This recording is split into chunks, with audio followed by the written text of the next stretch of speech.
Tom PULLARSTRECKER Last updated 0500, October 15, 2017 Rocket Lab CEO Peter Beck.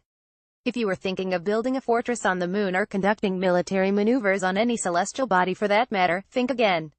Both will be prohibited when the Outer Space and High Altitudes Activities OSJA Act comes into force on December 21. The new law is just one of a number set to be introduced as New Zealand prepares to become a launch pad to outer space. The launch and maiden flight of a battery-powered, 3D-printed rocket built by Rocket Lab at New Zealand's remote Mahia Peninsula on May 25, 2017. From December, Kiwis will also be outlawed from placing objects carrying nuclear weapons, or other weapons of mass destruction, into orbit, a move that could prevent would-be heroes saving humanity in the event of an apocalyptic asteroid heading for Earth. Read more. National Portrait Peter Beck NZ Space Pioneer Rocket Lab reveals what went wrong in terminated maiden flight. Rocket law could stop you taking photos if a rocket crashes. New legislation will also allow the government to section off part of a New Zealand launch site for work on U.S. launch vehicles and spacecraft. Kiwis without proper identification in such areas could find themselves detained. One of Rocket Lab's rockets. The flurry of activity in space law is entirely down to Rocket Lab, founded by New Zealander Peter Beck. His company aims to get satellites into low orbit using its 17 meters carbon fiber Electron rockets, at a price of about $5 million $7 million a launch. Despite a communication issue forcing the company to abort its last test flight in May, Rocket Lab's next launch from the Mahia Peninsula is set for the next couple of months. Beck insists it will be a test flight. The rocket has been named Still Testing, and its main purpose will be to collect data. The Electron rocket will be carrying a real cargo of 4 weather mapping and ship tracking satellites from paying customers, making it a commercial flight in all but name and managed expectations. Success, Beck admits, would be to reach orbit and successfully deploy the payloads. Of course we want to go all the way, but to put that in context, it usually takes a country and a government a decade to put anything in orbit. If we are successful, we will only be the second private company to have done so in history, he says. Despite claiming a 2 to 5 year technology advantage over its rival in its rockets, Beck indicates it is New Zealand's uncrowded airspace that could give Rocket Lab its long-term edge. We have a great head start, but it is not really about the technology, and it's not about the vehicle. The choking point in the market is how frequently a company can launch. In order to launch a rocket, you have to shut down all the airspace and all the marine space. You try and do that in Florida, it's just a really big deal. Rocket Lab moved its headquarters to Los Angeles in 2013 to make it easier to raise venture capital, and for marketing and regulatory simplicity. Beck declines to say how much of the private company is still Kiwi-owned. However, politicians and officials have been moving heaven and earth to assist the firm. The OSJA Act, passed in July, will provide a legal framework for space launches. Rocket Lab will, for a short time, continue to operate under a commercial agreement with the Crown until it transitions to the new licensing regime established by the Act. Space liability. There is no equivalent of a road user charge, not even to cover the cost of the licensing regime. The Ministry of Business, Innovation and Employment's MBIE's General Manager of Science and Innovation, Peter Crabtree, says license fees could come later, but they would be a distraction now given the economic benefits that should flow from the space launch industry. There is also the question of who would be responsible if debris from an accident in space, say, shot down the $35 billion International Space Station. Third-party insurance if you like. That was the scenario depicted in hit space film Gravity. Crabtree says that under United Nations rules, New Zealand would be liable in all circumstances if damage was caused on the surface of the Earth or to an aircraft in flight, but only if fault was involved should damage occur in space. The OSJA Act will allow the responsible minister to decide on a case-by-case basis when making a licensing decision what insurance requirements the commercial provider needs to meet to be allowed to conduct space activities, Crabtree explains. But there appears to be no guarantee that will completely eliminate all risks for the public purse. Neither, at least until Rocket Lab switches to the licensing regime set out in the OSJA Act, will there be any requirement for third-party insurance for the satellites that it carries once they are in orbit. Maria Pazza, a space law expert at law firm Lane Neve, says there is liability in just about anything you do. Obviously, undertaking rocket launches and putting payloads in space, there are going to be risks.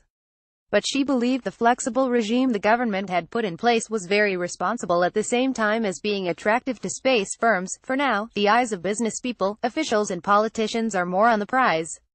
Rockets ORONIONS. A study commissioned by MBIE from Wellington consultants Sapere Research Group estimated that the launch industry could contribute between $600 million and $1.5 billion of value add to the New Zealand economy over a 20-year period.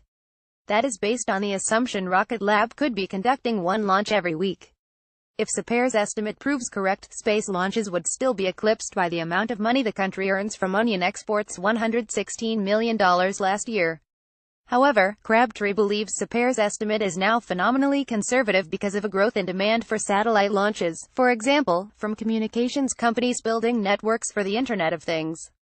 Beck says that demand grew 270% last year and its launch schedule is booked out for the next 2 years, during which time it plans to move from a launch a month to one a week. Rockets or onions. There appears no doubt which industry politicians would most like to represent New Zealand on the world stage. During the final debate on the OSJA bill in Parliament, Labour and National MPs competed for the credit of creating the environment for Rocket Lab's early successes.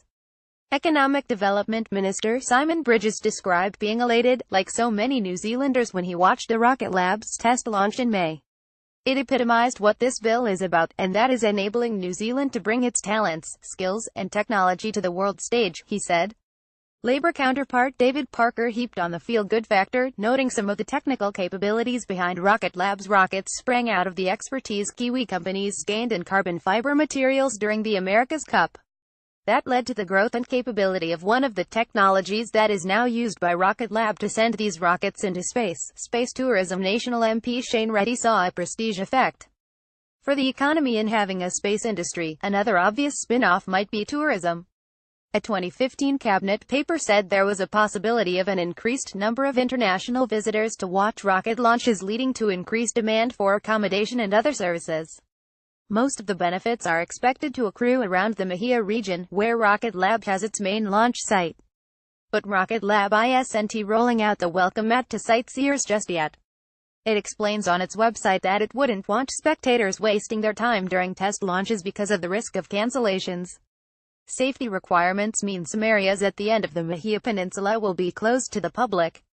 For those who want to visit Rocket Lab's facility, the firm says it is unable to host members of the public for tours and quickly goes on to warn that it takes any instances of trespass seriously.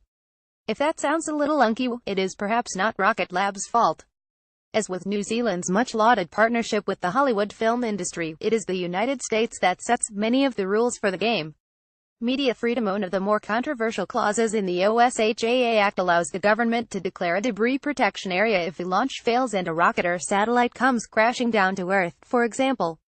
It is an offense, carrying a term of up to 3 months imprisonment, under the Act to photograph or even sketch any debris inside such a zone. That troubled the country's Media Freedom Committee, whose chairwoman Joanna Norris expressed concern about the impact that could have on the news media's ability to report on matters of significant public interest.